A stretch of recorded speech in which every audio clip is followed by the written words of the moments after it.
آداب ناظرین، INE today news میں آپ کا خیر مقدم کرتے ہیں۔ آئیے دیکھتے ہیں یہ تفصیلات۔ مجلس اتحاد المسلمین کے رکن اسمبلی جناب محمد منجیت صاحب، صدر معظم مجلس اتحاد المسلمین و اراکین بلدیہ مہمان مجلس اتحاد المسلمین، میرے نوجوان ساتھیوں، بزرگوں اور پس پردہ بیٹھ کر سننے والی میری نوجوان ماں اور بہنوں، عزیز دوستوں اور بزرگوں، آپ جانتے ہیں کہ 11 اپریل کے دن پارلیمانی انتخابات کے رائے دہی کا دن ہے، اور اسی سلسلے میں مجلس اتحاد المسلمین کی جانب سے پورے زور و شور کے ساتھ انتخابی مہم چلائی جا رہی ہے، اور آج کا اس جلسے کے ذریعے عوام الناس کی اپیل کی جاتی ہے کہ وہ 11 اپریل کے دن اپنا ایک ووٹ آپ کی متاع عزیز مجلس اتحاد المسلمین کے حق میں استعمال کریں۔ میرے عزیز دوستوں اور بزرگوں، حیدرآباد کی پارلیمنٹ کی سیٹ ہمارے بزرگوں نے 20 سال کی محنت و جدوجہد کے بعد اس پر کامیابی حاصل کی۔ مرحوم قائد سالار ملت نے صرف 5000 ووٹ سے حیدرآباد کی پارلیمنٹ کی سیٹ پر کامیابی حاصل کی۔ اس کے بعد مسلسل مجلس اتحاد المسلمین نے اس سیٹ پر اپنی سبقت اور اپنی برتری کو برقرار رکھا، اور الحمدللہ آج تک اس سیٹ پر مجلس اتحاد المسلمین کو اللہ نے کامیابی سے امکنان کیا، اور مجلس اتحاد المسلمین کو اس سیٹ پر کامیابی یقیناً صرف اور صرف اللہ کی طرف سے ملی۔ اور آج آپ دیکھتے ہیں کہ کامیابی جو مجلس کو ملی، اس کی وجہ یہ بھی ہے کہ مجلس اتحاد المسلمین نے مرکز سیاسی کا جو پیغام دیا اس کو عوام نے قبول کیا۔ مجلس اتحاد المسلمین نے جو اتحاد کی اہمیت سمجھائی، عوام نے اس کو سمجھا۔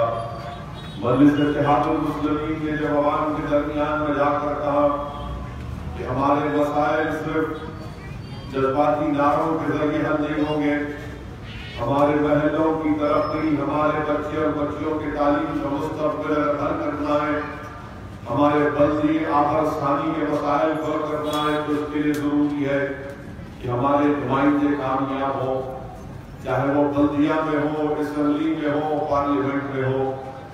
عوام نے اس کو سمجھا، مجلس اتحاد المسلمین کے امیدوار کو کامیاب کیا۔ مجلس اتحاد المسلمین نے کہا کہ ہندوستان کی پارلیمنٹ ہمارے ملک کی سب سے بڑی پنچایت ہے، اگر اس پنچایت میں آپ کی مظلوموں کی، اقلیتوں کی، دلتوں کی، مسلمانوں کی آواز نہیں رہے گی تو یہ ہماری جمہوریت کی صحیح معنوں میں عکاسی نہیں ہوگی۔ عوام نے اس بات کو سمجھا اور کہا کہ ہاں، مجلس کی بات میں دم ہے۔ اسی لیے آج آپ دیکھتے ہیں کہ مجلس نے اگر کامیابیاں حاصل کی تو مجلس نے عوام کے درمیان میں رہ کر کام کیا، مجلس نے عوام کے مسائل کو سمجھا، اور آج کسی بھی سیاسی جماعت کے پاس یہ جو نظم مجلس اتحاد المسلمین کا ہے کہ ہفتے میں 6 دن مجلس کے اراکین اسمبلی، اراکین بلدیہ، رکن پارلیمان اور رکن قانون ساز کونسل دارالسلام میں بیٹھ کر عوام سے ملاقات کرتے ہیں۔ کوئی بھی سیاسی جماعت کے پاس اس طرح کا نظم نہیں ہے۔ اگر دوسری سیاسی جماعت کے پاس بھی ان کے اراکین اسمبلی ہے، ان کے اراکین پارلیمان ہے، مگر ان سے ملنے کے لیے عوام کو بڑی دشواریاں طے کرنا پڑتا ہے۔ یہی چیز ہے کہ مجلس کے نمائندے عوام کو دستیاب رہتے ہیں۔ میرے عزیز دوستوں اور بزرگوں، آج ملک کے حالات سے آپ واقف ہیں کہ پچھلے 5 سال میں ایک بات جو خاص طور سے نظر آئی اور جس کا احساس مجھے بھی ہے اور آپ کو بھی ہے، اس چیز کو ہم نے محسوس بھی کیا، اور وہ یہ ہے میرے عزیز دوستوں اور بزرگوں کہ دلی میں جب سے بی جے پی کی حکومت بنی ہم کیا دیکھتے ہیں کہ ملک کے مختلف ریاستوں میں اقلیتوں سے خاص طور سے مسلمانوں سے دلتوں کے خلاف ایک نفرت کی فضاؤں میں اضافہ کر دیا گیا. اتنی نفرت پیدا کر دی گئی کہ ہر تقریباً ایک بڑی تعداد میں لوگ مسلم اقلیت کی وفاداریوں پر شک کرتے ہیں اور بار بار ہم پر الزام لگایا جاتا ہے کہ ہم وفادار ہیں یا نہیں ہیں. کبھی ایسے واقعات آپ ہم نے دیکھے کہ اخلاق کے گھر میں گھس کر اس کو مار دیا گیا جبکہ اخلاق کا بیٹا ہندوستان کی ایئر فورس میں کام کرتا ہے. ہم نے حافظ جنید کی شہادت کے واقعے کو اس درندگی کے اس واقعے کو دیکھا اور پڑھا. میرے عزیز دوستوں اور بزرگوں یہی بی جے پی کے 5.25 سال کے لیے یقین کا ریکارڈ رہا. آج بی جے پی دوبارہ ہندوستان کی عوام کے پاس جا کر کہہ رہی ہے کہ دوبارہ مجھے اقتدار سے نوازیے. میرے عزیز دوستوں اور بزرگوں ہر وہ وعدہ جو نریندر مودی نے 2014 میں عوام سے کیا تھا اس پر وہ پوری طرح ناکام ثابت ہوئے.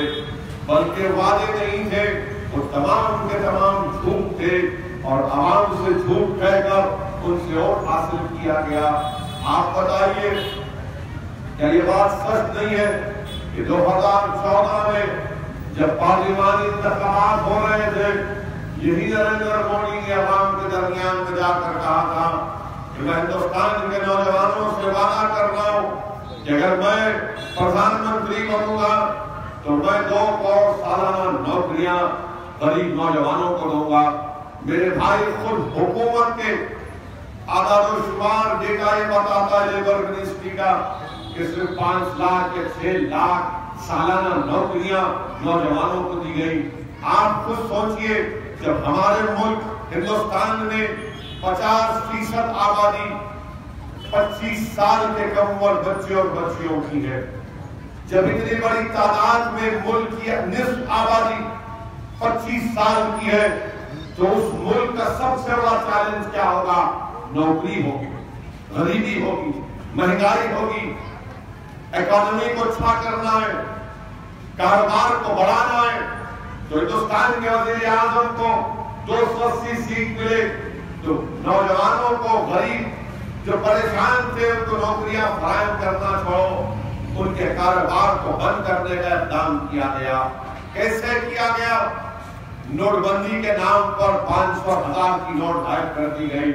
میں اس وقت بھی کہا اور آج بھی کہہ رہا ہوں کہ نوٹ بندی صرف غریبوں کو نقصان پہنچانے کے لیے کی گئی تھی. چھوٹے چھوٹے کاروبار کرنے والے جو نوٹ پر کیش پر کاروبار جن کا ہوتا ہے وہ برباد ہو گئے, پریشان ہو گئے. جی ایس ٹی کا اجراء اتنی جلدی کیا گیا اس میں بھی نقصان ہوا. بتائیے آپ اس حکومت نے غریبوں کے لیے, نوجوانوں کے مستقبل کو اچھا کرنے کے لیے کیا اقدامات کیے؟ ہندوستان کے وزیر اعظم بولتے ہیں کہ میں نے مدرا اسکیم کا آغاز کیا. مدرا اسکیم کا خود حکومت کا ڈیٹا. میں چیلنج کر رہا ہوں بی جے پی کو, بتاؤ کیا یہ بات سچ نہیں ہے کہ مدرا اسکیم میں حکومت کہتی ہے کہ 15 کروڑ لوگوں کو لون دیا گیا, 90% لوگ جن کو لون ملا صرف 24,000 روپے کا لون ملا. اب آپ بتائیے 24,000 میں کوئی چائے کی منڈی نہیں لگا سکتا جس طرح ہندوستان کے وزیر اعظم بولتے تھے کہ میں کسی زمانے میں کسی اسٹیشن کے پاس چائے بیچتا تھا کہ کوئی 24,000 میں چائے کی منڈی بھی نہیں لگا سکتا. ہندوستان کے وزیر اعظم جب نوکری کی بات پوچھی گئی تو کہا گیا کہ پکوڑے کی منڈی ہے وہ بھی نوکری ہے. ارے بھائی تو کیا پکوڑے کی منڈی کھولے نوجوان؟ آپ اندازہ لگائیے حکومت کا کام یہ. اب جب اس میں ناکام ثابت ہو گئے تو انہوں نے نفرت کی دیواروں میں اضافہ کر دیا. اخلاق, پیلو خان, جنید, وہ دلتوں کو احمد آباد گجرات میں مارا اور پیٹا گیا. آپ اندازہ لگائیے یہ حکومت کا ریکارڈ رہا ہے. ان کے پاس دکھانے کو کچھ نہیں ہے. تو ہندوستان کے وزیر اعظم سے جب لوگ نوکری کا مطالبہ کرتے ہیں, مہنگائی کے بارے میں سوال کرتے ہیں, تو ہندوستان کے وزیر اعظم بولتے کہ میں نے بالا کوٹ پر حملہ کر دیا۔ جب ان سے پوچھا جاتا ہے مہنگائی کے لیے کیا کر رہے ہیں تو کہتے ہیں میں نے گھر میں گھس کر مارا۔ ارے ہندوستان کے وزیر اعظم، یقیناً بالا کوٹ کا حملہ ہوا، ہم نے حکومت کے ساتھ ہم نے کھڑے رہ کر کہا کہ ٹھیک ہے، پر بتاؤ یہ تمام چیزیں پر آپ نے کیا کیا جس پر کوئی ان کے پاس جواب نہیں ہے۔ الزام لگاتے اپوزیشن پارٹیز کے اوپر۔ محبوب نگر میں جلسہ ہوا، وہاں پر نریندر مودی جا کر کہتے ہیں کہ مجلس اور ٹی آر ایس جو ہے وہ بھارت ماتا کے نام پر باہر کے بتائے کہ وہ وفادار نہیں۔ ہندوستان کے وزیر اعظم کیا اسد الدین اویسی کو آ کر آپ سے دستخط دینا پڑے گا کہ میں ملک کا وفادار ہوں یا نہیں؟